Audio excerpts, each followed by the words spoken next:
It's about a Norwegian comedian who was about a week ago, I think, accused of saying some gamer words at a bar to a woman with a different skin color, and so it's sort of dragged, or like every comedian thing and every like sort of race grifter, as few as there are in Norway, is sort of like looking at this as their time to shine, to get their get their words in on the columns. Uh, Now, as this specific article here mentions this case, the actual sort of police case that was opened on this situation has been closed, which means that, as far as the police is concerned, nothing illegal happened. But I mean, that's not how the left fights anyway. So the witch hunts are going to continue. Well, I think there may have been more things involved than just the police's consideration as to whether this was a hate speech violation or not, right? They may have come to an agreement privately to not move forward with this, and that's why it was closed. And that's what I suspect, is that he did enough groveling to, he has been like dragged through the dirt in media multiple times now. So there's no reason to sort Oh of yeah, definitely. continue with the case. I don't know. I mean, the largest penalty you can get for like this is what do you call, like the straffeloven, the penal code paragraph 185 that we talked about previously on the LGBTQ stream, right, where it covers hate speech. And the hate speech surrounding, let's say, like skin color, race, ethnicity, that's one of the oldest like sub paragraphs within that paragraph. I think it's been there for as long as the paragraph has been there. And Yeah. so I mean, if we go back to this woman again, just for the people who are not Norwegian, to kind of give a little bit of context as to why this is a big deal. I mean, for the people who aren't Norwegian, you've watched our intro, right? We have a bunch of clips. Like, this guy is in those clips. He is Yeah, he's one very, of the yeah. guys in the clips. Yeah. Um, he's a very famous Norwegian comedian. I remember him probably over like 15, maybe 18 years. I've been watching him on television, consistently laughing at the things he does. Yes. So he's very well established. He's very well liked, and he is a big name to the point where like he's going to be in all of these kind of late night shows and what do you call this? The talk shows and more of these kind of game shows. That's what he's been doing lately, and that's what's being sacrificed here. I mean, there's kind of there's not going to be any penalty from the law because he's going to be pulled from all of these shows. Yeah, and he has been, right. Uh, Yes. there has been no legal punishment, but the cultural punishment has been swift and severe, right? Yeah, and there's an Um, economic punishment as well. I mean, if you can't work, you can't make money. yes, So, but I and mean, this. this has led to. I mean, one of the things that happened as a result of this was the emergence of the boomer waffen. Let me pull this up. Let's run this through the translator. Oh, I'm sorry. That was the StreamYards link. Translate this page. Where she gets called a social parasite. I stand by Antonsen, travel where you came from, Ali. Did he ever say something that isn't true? He told the truth and it was too much for her, etc., etc., etc. And a lot of interesting Norwegian slang for Muslims. Let's put it that way. And it's one of those things where, this comedian may have accidentally said something that a lot of people believe, right? But as you said earlier, Ludwig Path, when we were talking about this, it's you got to be cool enough to restrain yourself. Yes, I mean, if you look at this woman here, she's basically sort of made her career as like this blacktivist, or like this race grifter professional victim within Norway, and it's not a big market, but there is a market, right?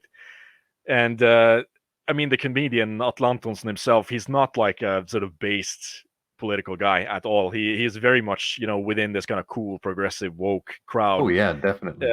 and he supported this woman multiple times. Like when she's been criticized in one of these more kind of what you consider right-leaning alt news sites in Norway, he's always come to her defense. So he's very much on board with this entire woke project, and he's good apparently at suppressing his disgust instinct.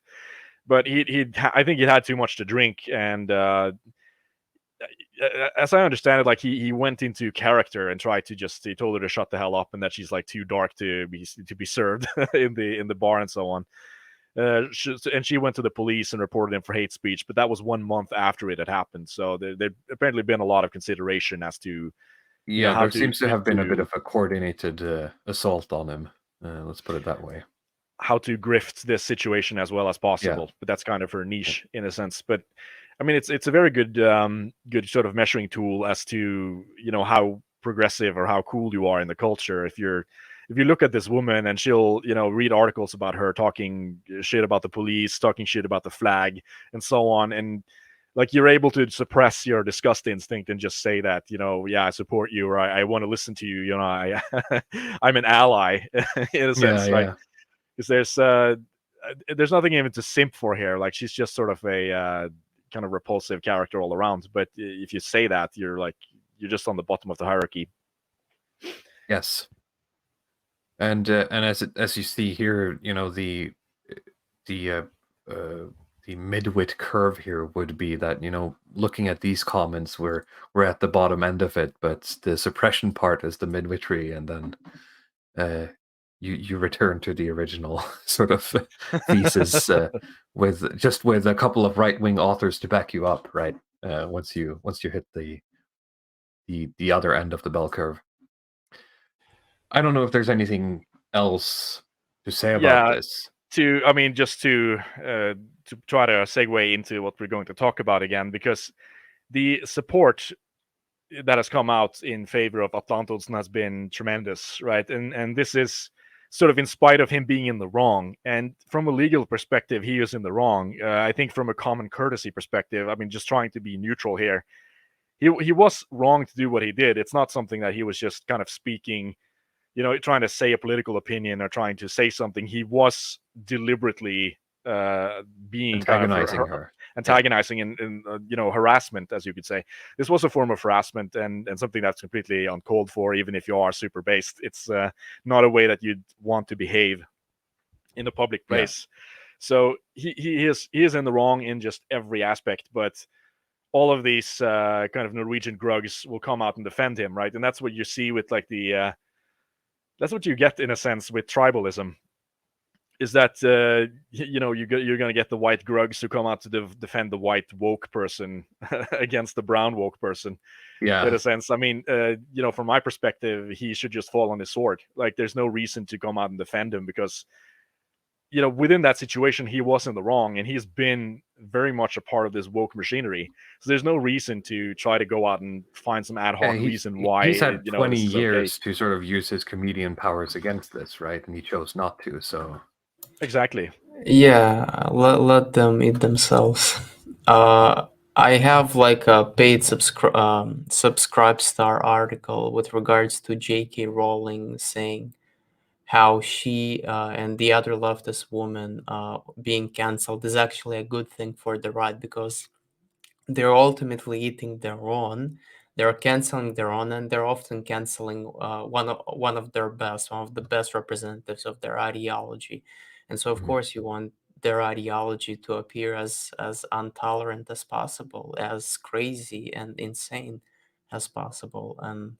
But the best representatives of their ideology, I don't think they should come to our side. They should only come to our side if they actually change their beliefs. I think in that regard we should be open, but like if well, yeah, they're willing that's why the to gatekeeping is almost more exactly, important. We talked about that last yeah, week, that sort of defending our own territory is at this point uh-huh. almost more important than accepting new people. Yeah, like if they continue being a leftoids, like I don't know, I don't see it's a good idea to invite them into our ranks and Yeah, yeah. like defend them, especially how J.K. Rowling has been defended. Like her essential shtick, I believe, is that men shouldn't be near women.